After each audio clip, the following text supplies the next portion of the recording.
अपने आप को स्थित कीजिए अपने अंतर्मुखता की गुफा में। मैं अंतर्मुखी आत्मा अपने अंतर्दृष्टि बुद्धि के दृष्टि से अभी ईश्वरीय ज्ञान को मनन कर रहा हूं। मैं ईश्वर का संतान, ईश्वर की छात्र, ईश्वर की शिष्य। अभी ईश्वर ने हमें दिव्य नेत्र प्रदान किया है। मैं त्रिकालदर्शी बन चुका हूं। बाबा ने आज हमें कहा है, जो मुरली का रिगार्ड नहीं रखते हैं वो बाप का भी रिगार्ड नहीं रखते हैं। तो हमें रोज मुरली जरूर सुनना है। बाबा ने आज कहा है, अगर कोई हमें पूछे तुम कैसे हो, तो बाबा ने कहा हमें दूसरों को कहना है कि हमें जो पाना था हमने वो पा लिया। हमने भगवान को पा लिया। हमारे अंदर और कोई चीज को पाने की बिल्कुल आश नहीं है। बाबा ने फिर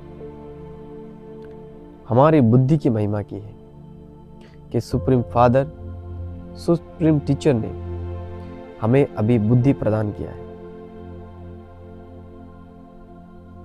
बाबा हमें अभी लक्ष्मी नारायण के बारे में भी बोल रहा है कि लक्ष्मी नारायण कैसे उच्च पद के अधिकारी बने। और बाबा हमें यही दिव्य शिक्षा दे रहा है कि कैसे हम सतयुग के मालिक, श्रेष्ठ देवी देवता बन सकते हैं। बाबा आज हमें कहा है कि अभी हम माया के वशीभूत ना होके चलें, क्योंकि माया के वशीभूत अगर हम चलेंगे तो हम अपने भाग्य को गवा लेंगे। अभी हमें माया के वशीभूत बिल्कुल नहीं बनना है। हमें अब भी दिव्य बुद्धि के अधिकारी बनकर हमारे स्वभाव और संस्कारों को अभी बहुत दिव्य बनाना है।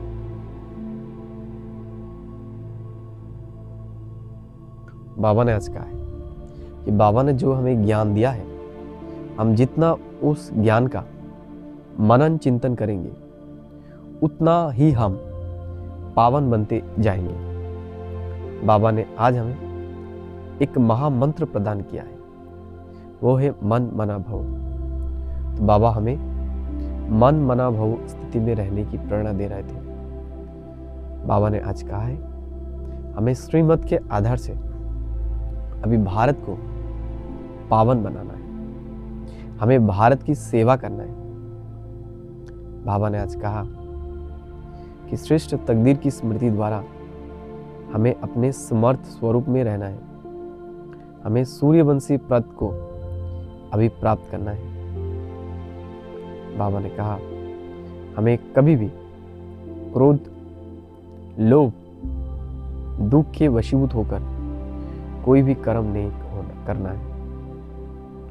बाबा ने फिर कहा कि सब पर रहम करने से हमारे अंदर जो अहम और वहम है, अर्थात दूसरे के प्रति जो हमारे भूल धारणाएं हैं, वो खत्म हो जाएगा।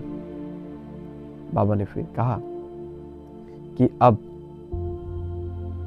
हमारा रचना कमल अगर पानी से या फिर कीचड़े से अलग रह सकता है, उसकी प्रभाव से न्यारा रह सकता है, तो हम उनके रचयिता क्या उनके जैसा इस पाक समान या फिर गंदगी समान समाज में रहते हुए अपने स्वभाव और समान संस्कार को इन्हीं कमल पुष्प के तरह नहीं रह सकते?